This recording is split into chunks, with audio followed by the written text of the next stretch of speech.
ลูกทำงานเพราะอยากเป็นแม่พักผ่อนจิตใจ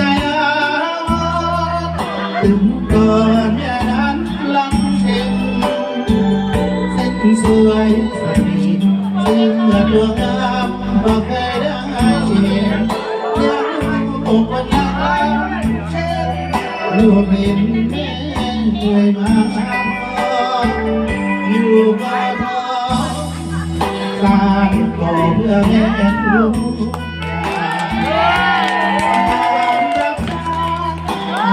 ทางสร้างฝันวัน